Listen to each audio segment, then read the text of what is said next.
Hi, welcome everybody. My name is Natasha Vidangos. I'm Vice President for Research and Analysis at the Alliance to Save Energy. And welcome to our panel, which is called How Can Markets Be Optimized to Accelerate Active Efficiency? I'll note that this panel is the second of a two-part series happening here at EE Global this year.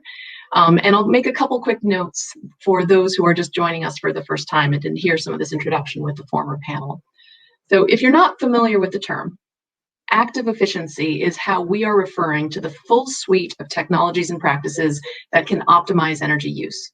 It includes traditional energy efficiency like weatherization and efficient appliances, but also its more digital cousin, demand flexibility, and the ability to use smart connected devices to optimize energy use across systems, such as through demand response and vehicle-to-grid integration. And so the simplest way to say it is really active efficiency is using every tool in the box to optimize energy.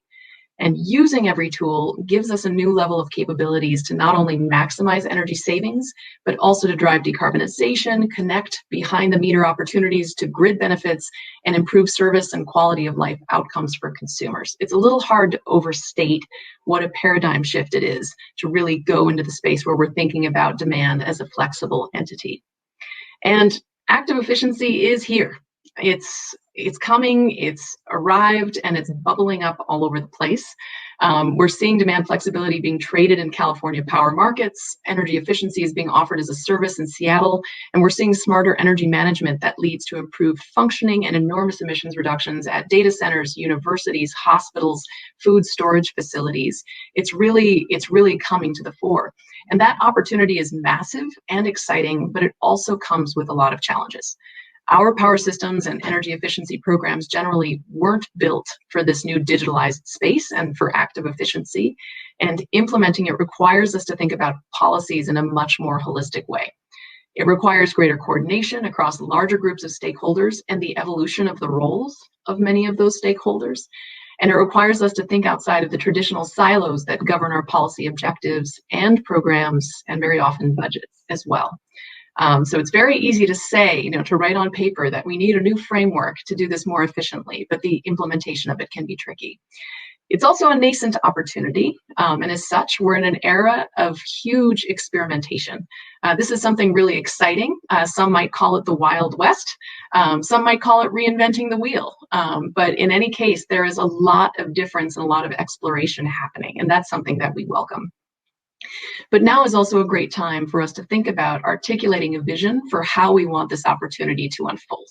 The better we can work together and articulate where we want to be in 1, 5, 10 years from now, the more likely we are to really reach those objectives and reach it in a way that makes sense for all stakeholders and make active efficiency deliver on its best promises. And so quick note that this is the primary goal of a major alliance initiative called the Active Efficiency Collaborative. It's a community of industry leaders, NGOs, and public sector institutions working to accelerate the adoption of active efficiency and ensure it's done right. Many of our panelists today are participants in the collaborative, and if you find this conversation to be of interest, please do reach out, contact us, and join us. So the panel discussion for today is the second half of a conversation that we started earlier this morning. The earlier conversation was focused on the policy regulatory environment for stimulating active efficiency. Right now, this conversation is going to be a bit more focused on the market drivers. The two are, of course, linked, but this discussion is really going to hone in on what we can do as an industry to try to prepare for the most efficient implementation of active efficiency. How can we be ready, and what are the tools available to us to help this market scale up as effectively as possible? In this light, I'd recommend 4 specific areas that I'll be highlighting. One is just prioritizing active efficiency. Creating a general awareness of what active efficiency is and what it can do, understanding it at a deeper level is really going to be valuable for both public and private sectors. We can't just see it as an add-on, but really recognize it as a central opportunity to achieve a number of goals, including decarbonization. A second point, the foundational enabling infrastructure. We know that active efficiency is coming, it's the wave of the future, and there are certain actions we could take today that are really no regrets actions to build out a foundation so we're ready for it. So that's investments like connectivity, AMI, broadband, and also those digital architectures that make more complex active efficiency implementation work. I'll also put in a plug for interoperability. The closer we are to speaking the same language across the supply chain of active efficiency technologies, devices, practices, et cetera, the more likely we'll be able to speak in harmony going ahead. And finally, I will make a plug for equity. Markets for active efficiency cannot blindly cater to the haves. It can't be, we really need to take a do no harm approach and make sure that we're not exacerbating inequities that are already there, but instead approach it from an angle to understand how active efficiency really can deliver on solutions to create greater equity in our energy systems as well. So we have a really great panel today, all of whom will be able to speak to many elements that I just highlighted. A few quick housekeeping notes. The full bios for the panel are available in the speakers section of the platform, and I would recommend that you go ahead and input your questions into the chat box. We'll have the ability to take some of them towards the end of the session, so keep them coming. So our first speaker today is Jeff Hamel. Jeff is the Director of Industry Partnerships at Google. And Jeff, a few decades ago, I'm not sure anyone would have expected that we would be having this conversation as it is today, and that IP would be so central to creating this new paradigm and pulling all of the pieces together. Would you tell us a little bit about how we got here and share some thoughts about how we can continue to scale up markets for active efficiency? Yeah, you bet. Thanks, Natasha. Thanks for inviting me to join. Thank you to the Alliance for working on this really important topic. Active efficiency is something that I feel we at Google and prior at Nest have been doing for quite a long time. And it's great to see the organizing efforts start to come together to really help drive scale of the impact that the technology can have in the market. So I think a couple of comments that I'd like to make. At Nest, the Nest thermostat's been around since 2011. It was announced in October 2011. About 3 years after that, on Earth Day in 2013, we announced our first energy service product, which was the Rush Hour Rewards program. And Rush Hour Rewards and demand response on the thermostat is not new. It's something that's been around for quite a long time. What was the new introduction was the aspect around a brand and a technology that had quite a bit of consumer pull, as well as being connected to Wi-Fi. And those dynamics really presented themselves and aligned to unlock a really unique opportunity that we have continued to be pursuing and working on over the last several years. But in 2013, we launched, originally with 3 partners across investor-owned utilities, municipalities, and retail energy providers here in the U.S., really looking to bring value to 3 players. So value to the utility and the grid, really trying to expand and drive as much impact as we could. Value to the consumer, really, really important to ensure that the consumer saw value in participating in these programs. And then, of course, value back to Google in creating sustainable and durable businesses. So that was really the origins of a lot of the demand response in the Rush Hour Rewards program that has now scaled across the U.S. and into Canada.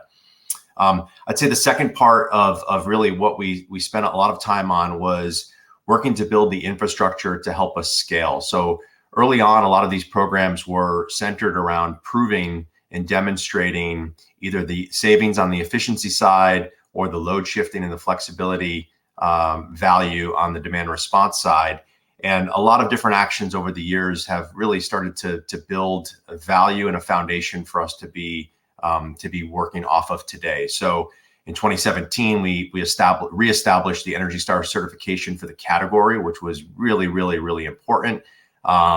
Energy Star work, I know, has been a priority for the Alliance going into 2021 here, and that's a really important area for us to continue, not only for connected thermostat categories, but for other technologies. Natasha, you talked a little bit about interoperability and infrastructure earlier, and that's really where I think our partnerships that we've worked on with our DERMS providers and DERMS partners that are now much more prevalent in the market today than they were, 5, 6, 7 years ago. The DERMS providers are performing a very critical function around aggregation and monetization in a interoperable way for the utilities. And I think it really all ladders up to this, idea of these, no regrets actions for that utilities can take to build resources over time. And then I just add and maybe close on at least right now on the comment around scale. I think it's really starting to show and demonstrate that utilities are putting a lot of effort and energy behind these programs and doing so in a meaningful way. So, the most recent announcement that we've had with a couple different utilities, one with APS at the end of last year and has continued into this year, helping them work to achieve their decarbonization goals, using the thermostat, using demand response programs, building flexible load programs. On more of the open market side in California, most recently working with OhmConnect and help partnering with them to build the largest virtual power plant here in North America, using Nest technology to build that flexible load. And really, those are just really a couple examples of partners that I think are really starting to see the potential for scale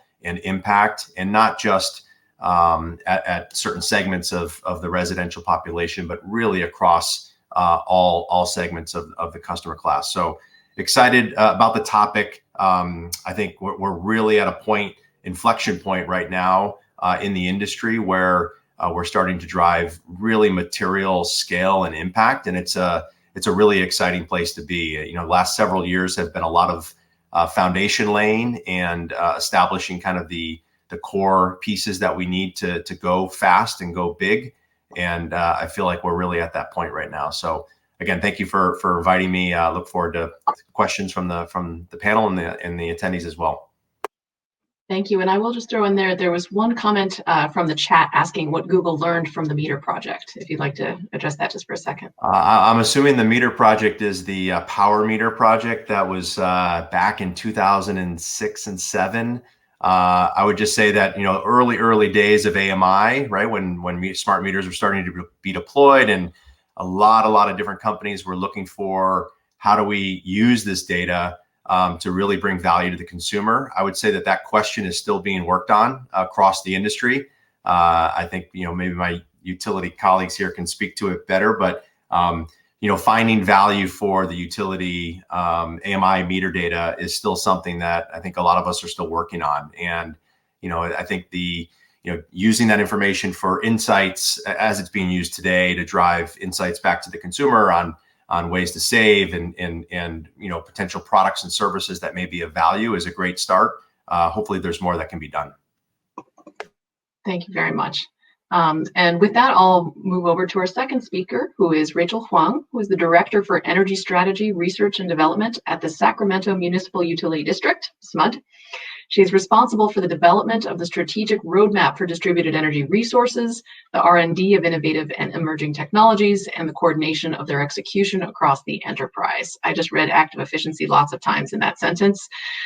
Rachel, SMUD has some very aggressive decarbonization goals to decarbonize electricity sales by 2030, as well as a lot of sort of promises to the community. And I know that active efficiency is very much a part of your approach as to how you get there.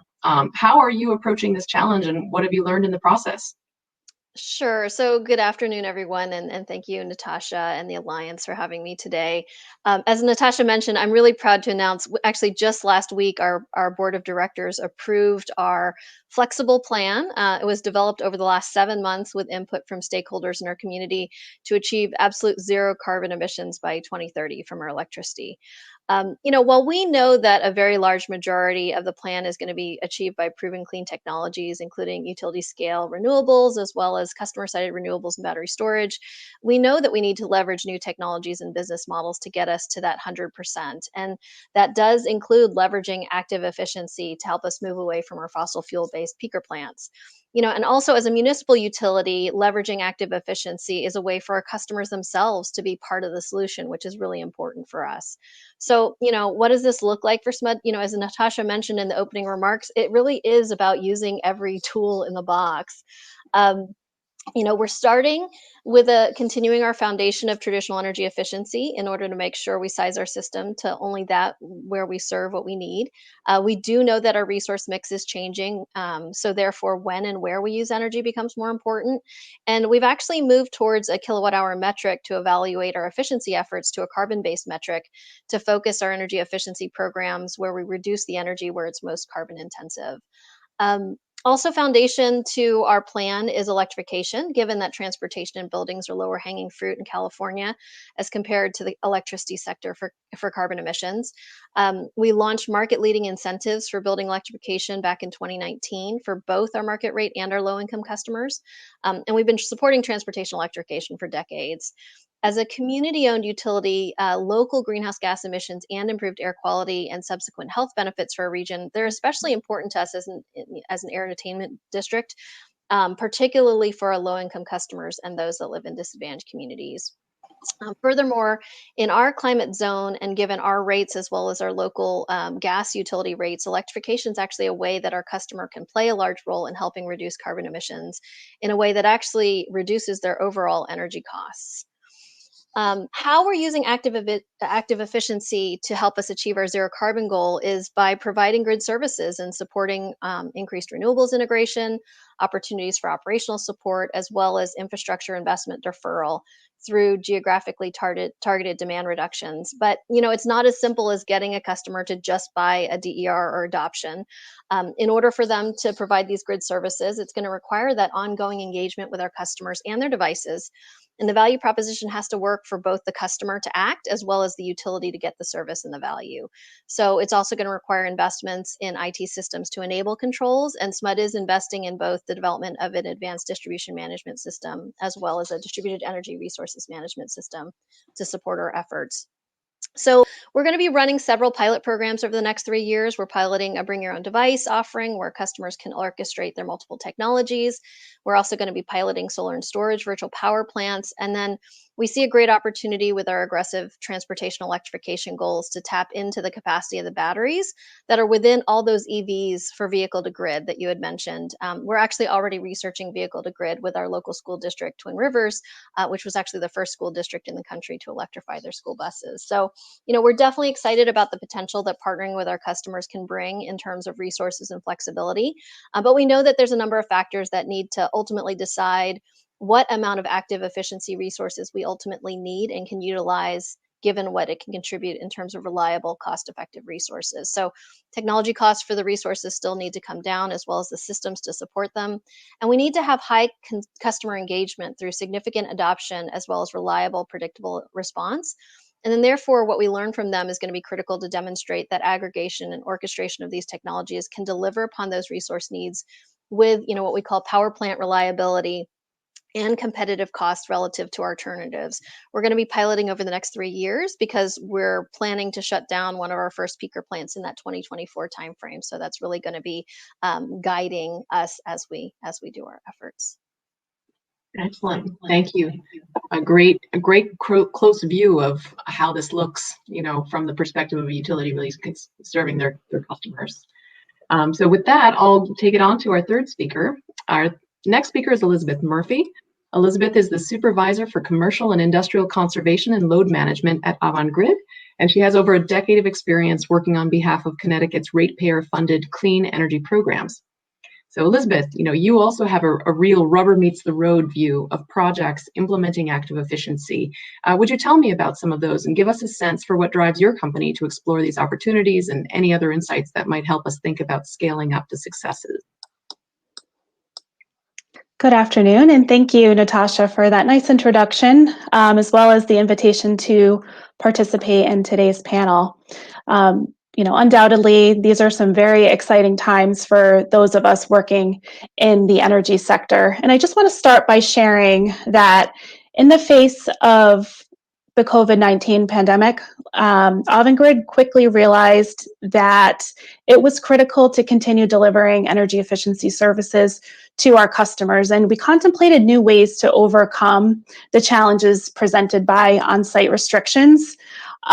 Given that so much of the traditional approach to energy efficiency really hinges on site access. So we began testing out a really cool new approach to achieving low-cost operational savings in commercial facilities through a virtual commissioning pilot. So we're leveraging our investment in AMI smart meters to first identify good candidates to participate in the pilot. And then through a completely virtual process, we provide remote personalized outreach to customers to identify energy conservation measures they can self-implement. So after the measures implemented, we then perform a virtual measurement and verification process, and we calculate the realized energy savings. So this is a completely performance-based approach that has really allowed us to continue working with our business customers to help optimize their energy performance when on-site access to their facilities is not possible.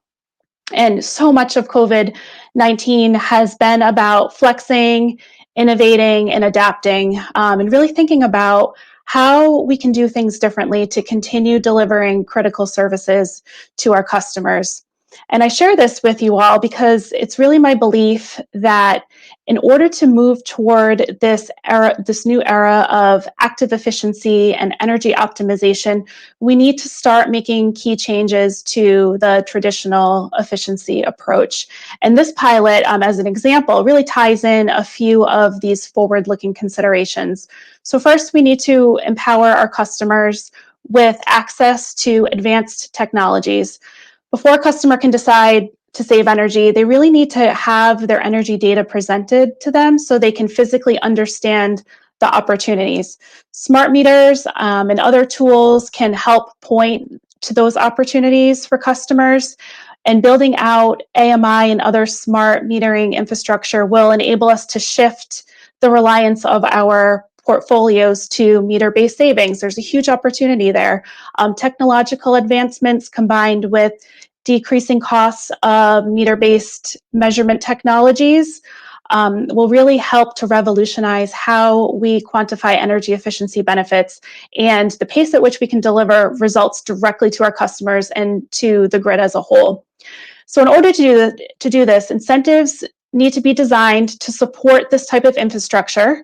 And as we're seeing with the virtual commissioning pilot, pay for performance is an effective approach to helping customers realize savings. Another important consideration is offering equitable access to programs and services. This is a huge focus for AvanGrid right now. Again, big opportunity here for us to leverage AMI data and different approaches to helping customers optimize energy performance by targeting new opportunities beyond traditional large capital improvements, which, quite frankly, some customers cannot afford right now. We found that, unfortunately, energy efficiency has fallen to the bottom of the priority list for some customers, particularly those that are considered economically distressed. So we need to find new ways to make energy efficiency relevant for those customers and connect them with affordable opportunities to improve the energy performance of their facilities and homes, and also address other customer-driven objectives, and that's including public health, such as improved indoor air quality and grid decarbonization to combat climate change. So I would say that we're only just starting to understand the powerful capabilities of AMI data as we put it into practice, and as well as meter-based savings. But I see this definitely playing a key role as we move toward our future state and the market for active efficiency grows.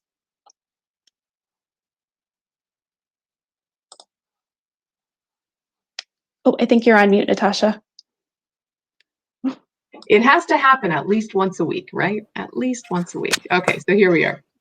Thank you very much for those comments, very insightful. And our last speaker is Ed Barbour. Ed is a partner in the Emerging Technologies Group of the Energy, Sustainability, and Infrastructure segment at Guidehouse.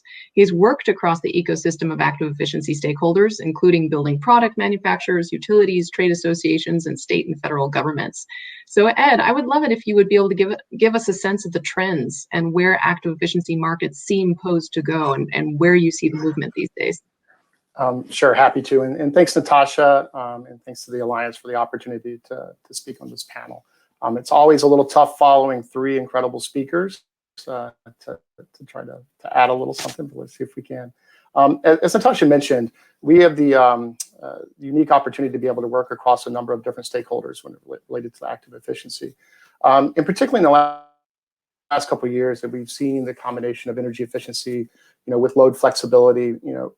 There are so many different benefits that can be provided to the grid, and we're already starting to see some of that, particularly in the past year and a half, as the pandemic has made a huge impact. I think we can all agree that climate change and the pandemic has radically impacted the way we think about buildings going forward and how they're operated. But fortunately, active efficiency, the Department of Energy's term, grid interactive efficient building technologies, are all well positioned to be able to help the U.S. meet their climate change goals, help companies meet their sustainability goals going forward. The question is, like, the trends that we see. We were starting to see many of the things that you saw in terms of what Jeff and Rachel and Elizabeth talked about in terms of product adoption. What we are hoping to start to see more of are those new business models that come out. We're starting to see a number of equipment and service providers looking to expand and grow their offerings, and we're seeing a range of business offerings, everything from a single technology implementation to an entire suite of options, which is kind of exciting, particularly with financing. We're starting to see work done on how to properly value. I think you mentioned something about California, how to properly value and potentially quantify the benefits associated with active efficiency. I really think that that's a critical need. I think when we talk to a lot of building owners and manufacturers, they can kind of conceptually understand the value, but they're not necessarily seeing the value. And I think we're going to have to show that. And when you tie it back to low income, that's they tend to be renters, and they tend to be those who don't own their buildings. And so convincing owners in multifamily buildings to be able to pursue active efficiency technologies, I think from an equity standpoint, that's going to be a key point going forward. And there's still technology development that needs to be done. While I do think we have plenty on the market that can do, we're not all the way there yet in order to get to the 100% decarbonization goals. And so I think we still have to understand how to optimize the equipment, how to make sure that the equipment and distributed energy resources all work together to be able to provide that demand flexibility and to provide technology options. I mean, we would love it if there is a single solution for the entire country, but we all know, I think, that the market adoption of a lot of these technologies are influenced by local conditions and the current building stock and the demand profiles for those different types of buildings. And we have to kind of have the flexibility to be able to tailor many of those solutions as it relates. And we're starting to see that, which is kind of exciting to be able to do that. And last, I don't think anybody's mentioned it, but we still hear a lot about data privacy and cybersecurity, those concerns, and making sure that for some manufacturers, that's still something that they want to make sure that they address. And building owners can be a little bit concerned about that. But we've also seen significant increase in the number of switches to controls and a significant number of innovative approaches to collecting, analyzing, and sharing information. And we hope to see, continue to see that building as the years go forward. I think from there, I'd just like to wrap up, and I know we're jumping into the question and answer, and I think that's going to be hopefully more exciting than me talking. But we are excited about active efficiency. We're certainly excited about the potential that it has in order to create meeting goals for sustainability and decarbonization in the U.S. And happy to answer any questions. Thanks, Natasha. Thank you so much. This has been very, very useful to give a sense of the territory that we need to bridge from that top-down paradigm shift to the bottom-up opportunities for consumers. And I find it really striking how every one of you has really brought it back to the consumer in some form. It's not a surprise, but I think it's very notable that at the end of the day, making active efficiency work, it's something that really has to work for consumers at the end of the day. And this brings in, the equity angle, but it also brings in just the general accessibility and simplicity that an active efficient solution really needs to provide. I know that, in installing, smart plugs around my own house. It took me 15 minutes to put them all into an app and get them all integrated into one place. And I'm a person who's really dedicated to this particular topic, as most on the line likely are. And, you think about folks who, struggle with reading their electricity bill. Now we're suddenly taking it to a level higher, and we're talking about grid benefits and demand response programs. In a certain sense, active efficiency takes us down a path that could be a whole lot more complicated. So the question is, how do we really make this work for consumers? And it's sort of a two-part question. How do we make it work for consumers so that it's a comfortable, easy solution that they would be attracted to? But also, how do we make sure that the value proposition is clear? And I think that those are two slightly different questions, because from the aspect of the value proposition, we need to understand the climate benefits, the health benefits, the fact that these technologies also bring benefits that do not have to do with energy as much, such as the ability to not have somebody come out on site during a COVID era, to Elizabeth's example. So any insights from the rest of you to dig a little bit deeper? What do customers need? What can we provide? And what is missing for us to really make the case to them that active efficiency can be a valuable tool? Natasha, I'm happy to start. I would say, Ed touched on a really important point, which is simplicity. So important. Like, everything that we do needs to be simple, needs to be designed in a way that it is going to work for the customer, and in a fairly seamless, frictionless way.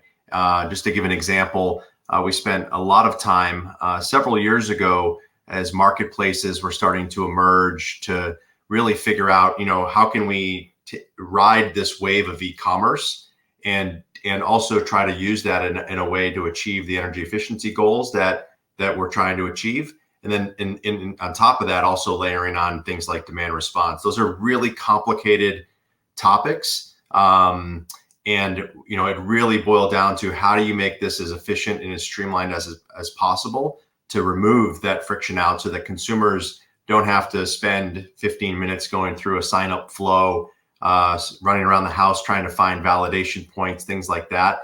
And I think the marketplace providers, the demand response providers, have done a great job kind of working together to introduce some of these new experiences forward. And I just think that is such an important part of everything that we do. I mean, for folks that work in the energy space, I mean, we're consumed with, a lot of the what we're talking about here, but for the consumers at the end of the day that we're trying to reach and engage with to adopt the technology, this is really the furthest thing from their mind. So how do we bring that so it can make it easy and straightforward for engagement? Yeah. I'll just piggyback off of Jeff's comments, if that's okay. So from a demand side management perspective, we know we have such a massive opportunity to lead change and deliver benefits to our customers, the environment, society, by leveraging technological innovations. And I just touched on a few of those, as well as the rapidly changing political climate at a local, regional, and a national level. But how do we do that? So from a program design standpoint, it's becoming increasingly evident that regional alignment is a powerful approach to achieving large-scale results. And I mentioned earlier that this new era of energy optimization, it's no secret that energy efficiency and demand response programs have historically been designed and implemented at a local level, particularly accounting for the confines of the local regulatory environment. But we're starting to see the benefit of coordinating a regional approach as a means to limit general market and customer confusion, which can often lead to inaction. So when faced with too many options and conflicting messaging, customers shut down and they ultimately fail to act or participate. It's a lot less confusing when we're all reading from the same page, or as Natasha had stated earlier, speaking the same language. So we're really leaning into this concept of not only regional collaboration, but regional program design and implementation, and investing the extra time and resources into engaging with our peers and neighboring states to co-develop program strategies and standards. And it's really that old adage, to work smarter, not harder. Sharing best practices and lessons learned has really allowed us to act more quickly and bring proven solutions to our customers. And we found that even many of our trade allies are are operating across multiple states. So we've achieved significant operational efficiency through alignment of our product and service offerings, our financial incentives, program training, marketing, general messaging, and investing that additional time upfront to do the resource mapping and developing a cohesive strategy has paid off in terms of our ability to deliver a better customer experience and also achieve more successful performance results and ultimately drive the market forward. I'll add on to both Jeff and Elizabeth's comments. I think one thing that we really experienced as we were working on our 2030 zero carbon plan was the importance of listening to our stakeholders and our customer base and really helping them understand, or they really needed to know, like, what's in it for me? Like, how do I think about this relative to my customer experience, my lifestyle, my needs? And so, really recognizing that listening to customers, understanding their needs to feed how we design the program offerings that we have. I think that helps with the simplicity and the relevance. Another piece is actually giving customers choice. I kind of think back of demand flexibility and demand response. Back in the old days, right? And it was air conditioning, load management, and you had one tool, and it seemed a bit punitive at the time. But you think about all the technologies that are available today, and I think we can get into, even my organization is organized by, okay, I've got my EV people, and I've got my building electrification people, and I've got my storage people, and I've got my solar people, right? And we think about it in terms of technologies often within our industry. But I think, the great thing as I kind of look at how we're able to do this is customers can choose the technologies that they resonate with, right? And it's really about sending those price signals or really saying, okay, you can choose what resources and what technologies you want to utilize based upon what your values are and what you're interested in. But then you can use them to help you engage, to be able to bring those resource values. And I think that that's really powerful. And we're trying to sort of think about how are we technology agnostic in the sense that allow the customers to choose the technologies to meet the solution and present them with a value proposition for what outcome we're looking at versus telling them and being prescriptive about what those things are. And then frankly, too, advertising or marketing these programs to customers instead of, oh, I want to get this energy efficiency goal versus I want to get this adoption goal as it relates to battery storage or solar. So really looking at it as, hey, I want to get this outcome. Let the customers be able to choose what technologies they want to orchestrate together to achieve that outcome. And really appreciate that.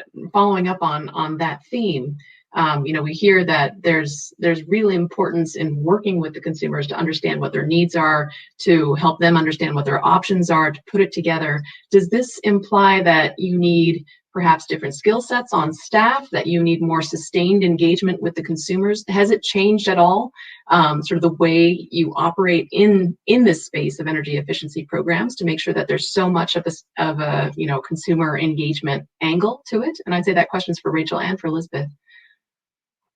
I can start. Yeah, the answer is absolutely yes. Actually, I've been in the utility for over 15 years now, but my job before I entered the energy industry, I actually used to work in consumer products doing product development for Procter & Gamble. And, foundational to how Procter & Gamble designs their products is they have engineers actually do a lot of market research and do, focus groups and quantitative and qualitative research.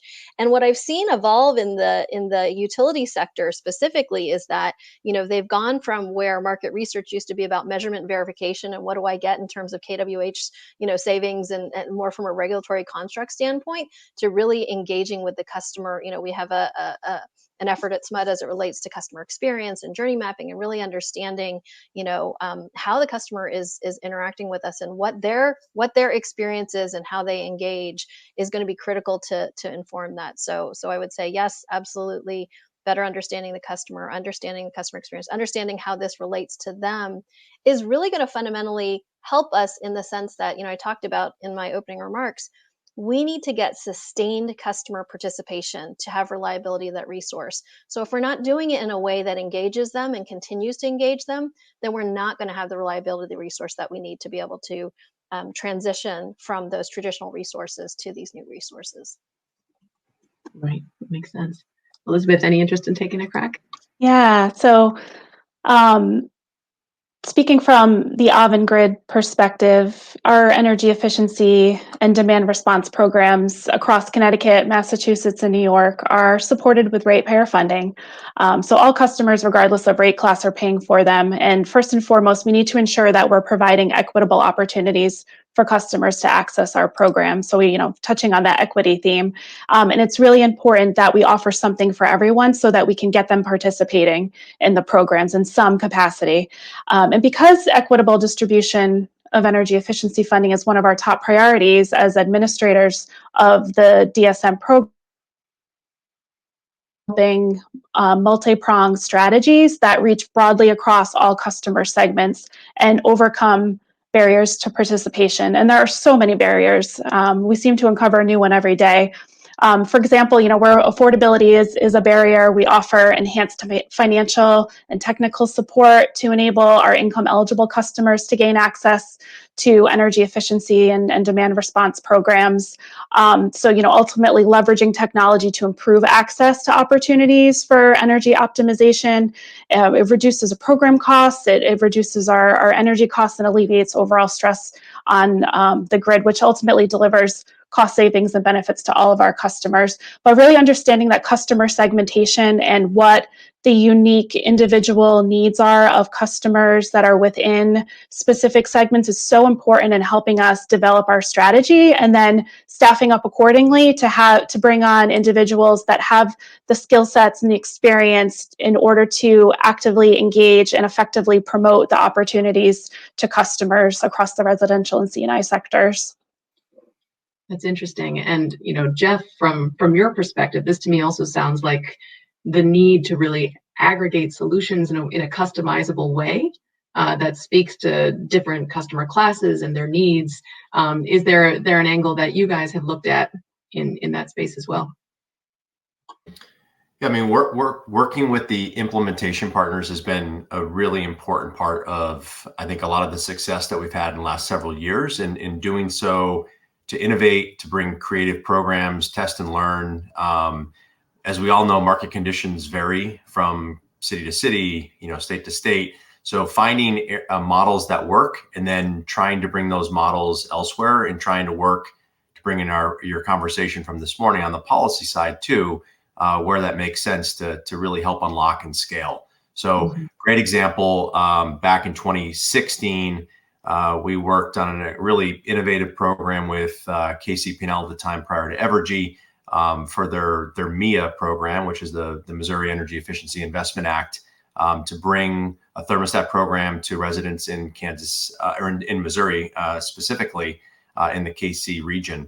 And, that was a great model that was able to value both the energy efficiency on the electric side, on the gas side, and also on the DR side that a technology like a smart thermostat could bring forward. And it sounds very simple, but that type of valuation, and Ed touched on this earlier, valuing all of the different streams that can come off of a single set of technology, we're just, most cases we're not set up for it. The regulatory market structures are not set up for it. The valuation of the resource adequacy contribution in given markets are not set up for it. So, we were able to demonstrate that in Kansas City and bring a really innovative program forward to consumers, frictionless, really great customer experience, and really help scale that forward. So I just think it's really about, finding those market conditions that work and then, building out successful programs and then really figuring out how to bring that elsewhere in the market to continue to drive impact.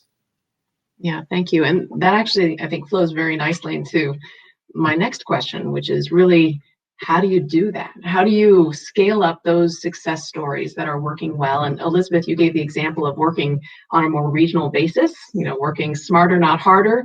I'd be interested in, in everybody's thoughts, and Ed, yours as well, having seen sort of the broader trends out in the industry. Where are there cases where you're seeing success stories scale in a useful way, or you're seeing collaborations among stakeholders that are starting to pull sort of more parallel approaches out into the process? Because I think, as came up in the panel this morning, as Jeff says, we have sort of two ends of the extreme spectrum. On one hand, we know that we will not have a single bullet and a single model that will determine how all of this will work everywhere. That is just not how the system works. It will never be, and it wouldn't work if we tried.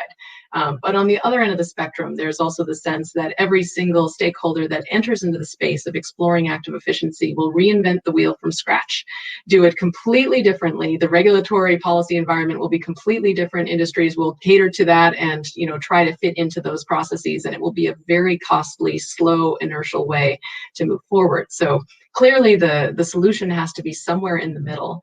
And wherever there are opportunities to be creative about the strategy or using policy innovation, getting as much of the lingua franca in place as possible, such that there is a greater chance we're all going to be rowing in the same direction, or rowing in parallel, that probably gives us a greater shot at having a more convergent market in the longer term future. So are you guys familiar with any examples where you've seen glimpses of this work, and what can we learn from them?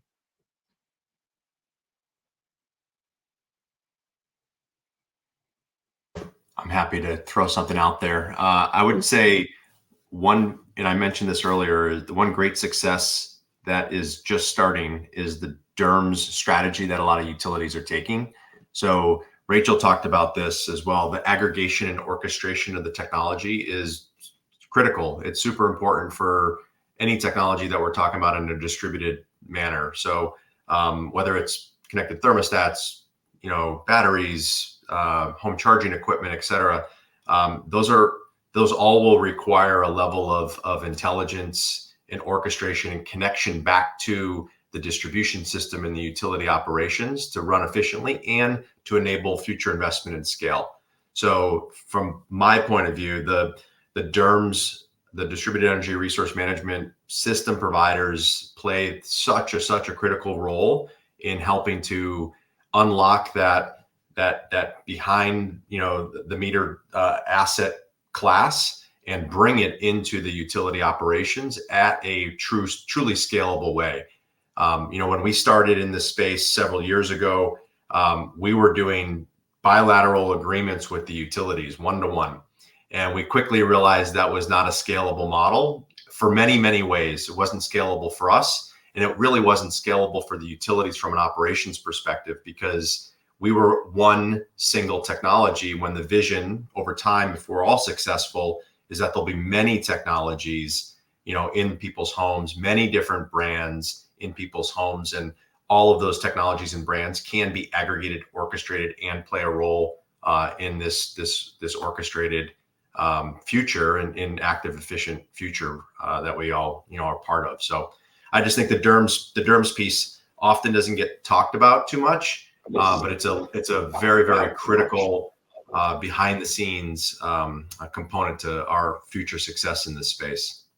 Great. And for those who might be newer to this conversation, DERMS does stand for Distributed Energy Resources Management Systems.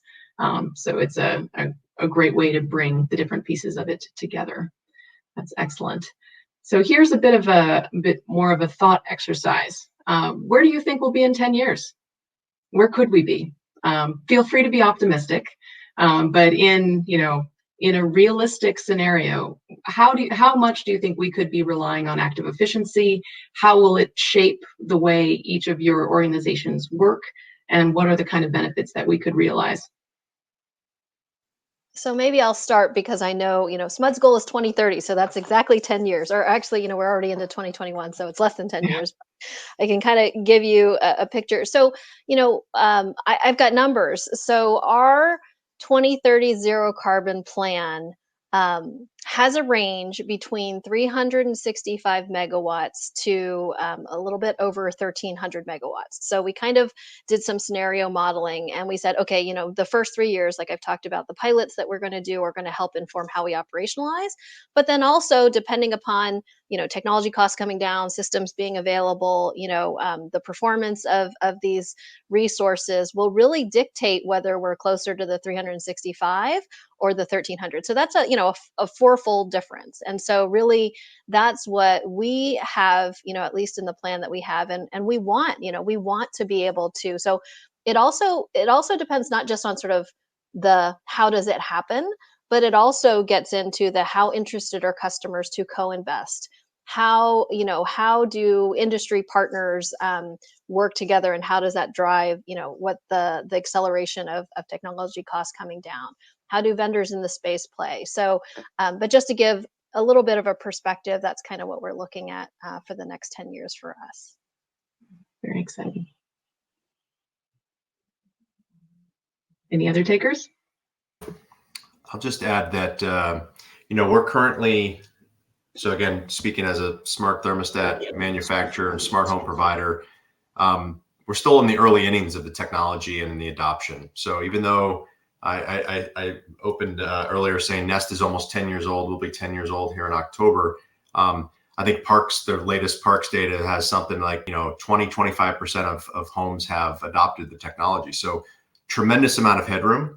And that, as more and more technology comes into the home, the opportunity for orchestration within the home will continue to rise as EV adoption continues. The orchestration of the charging, all of those opportunities will continue to be unlocked. So, I think I don't think we're going to see big breakthroughs in the short term. I think we have a lot of the technologies that will continue to scale. I really do feel that what's out there now will continue to make big inroads and continue to just gain adoption over time in the short term. 10 years out from now, I think the actual operations of the system, and I don't want to speak for the utilities on the line here, but the operations of these systems are going to be very, very different.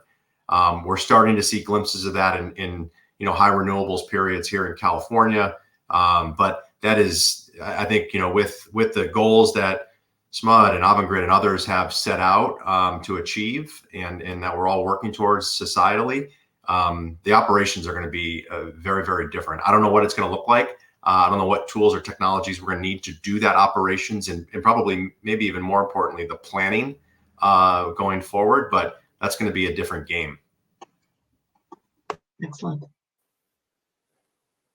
Yeah, I mean, I think what you're starting to see already is that distributed energy resource controls and aggregation coming, combining with smart home devices and other activities. And I think as consumers start to tap into those technologies and start to adopt them and to use, you combine those with time varying pricing, and the next thing you know, you've got a huge incentive for consumers to start to pursue this. There's a lot of activity. I think we mentioned a little bit earlier about bring your own device type offerings. I mean, that's really been a big push too in 2020, 2019.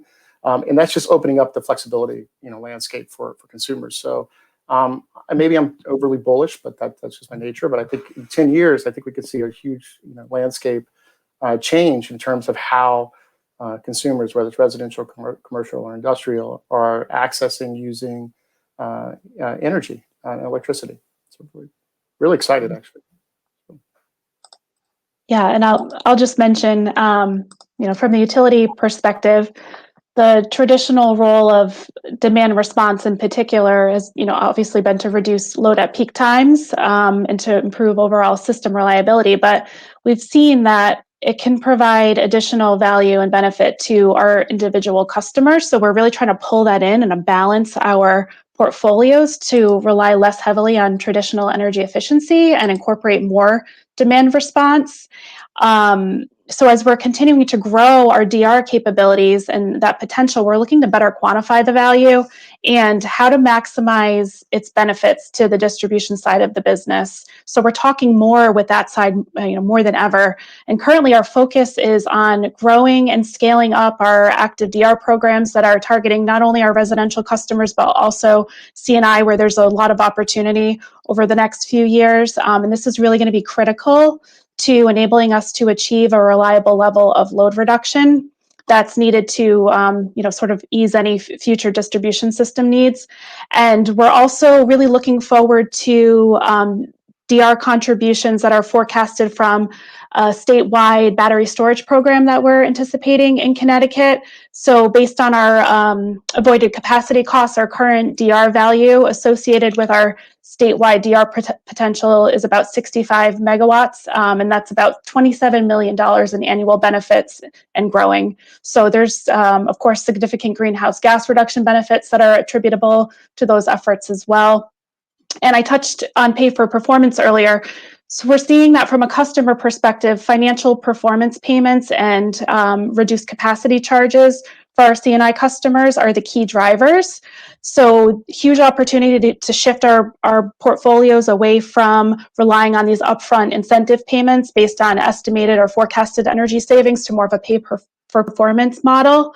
But of course, you know, as with all utilities and our current shift from focusing purely on energy efficiency to more of a balanced portfolio that includes DR, it's going to take us more time to fully understand and quantify all of the various value streams that are associated with DR. We have a very smart and a much more knowledgeable than I am team of people that are actively looking at this and providing the insights we need to be in a position to scale up our programs and support that market growth.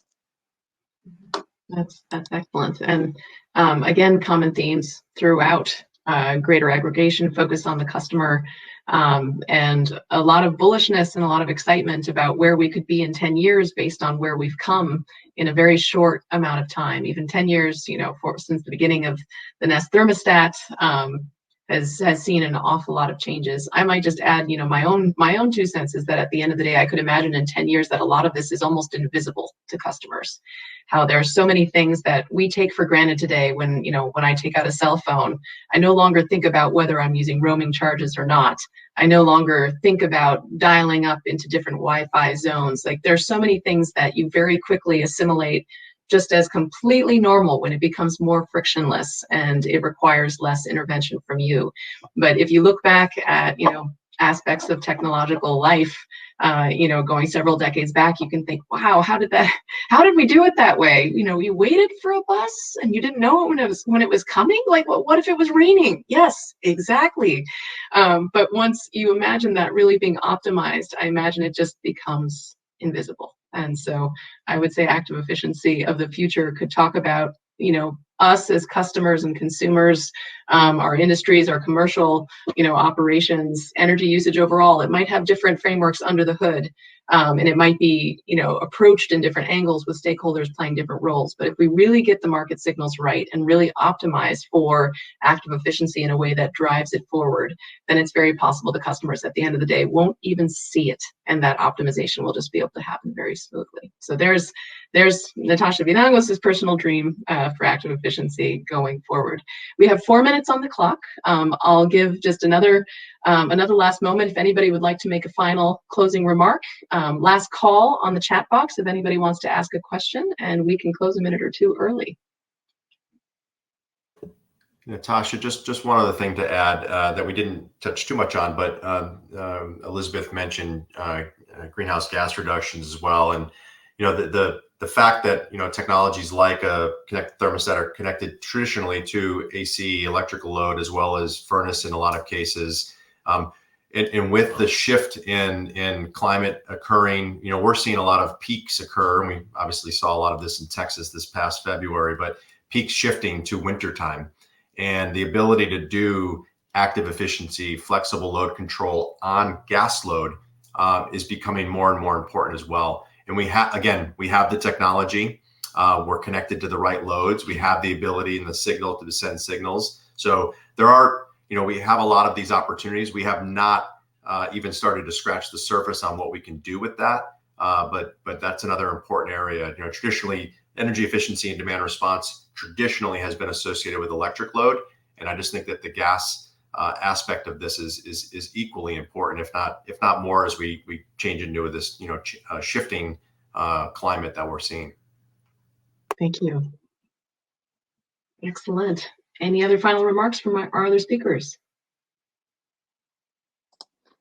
I'll just quickly add, Jeff, that I think That was a great plug for a new pilot that AvanGrid is in the process of developing for winter 2022. It is a gas DR pilot, and we're very excited about it because that's absolutely a big opportunity that we're seeing for our portfolio long term.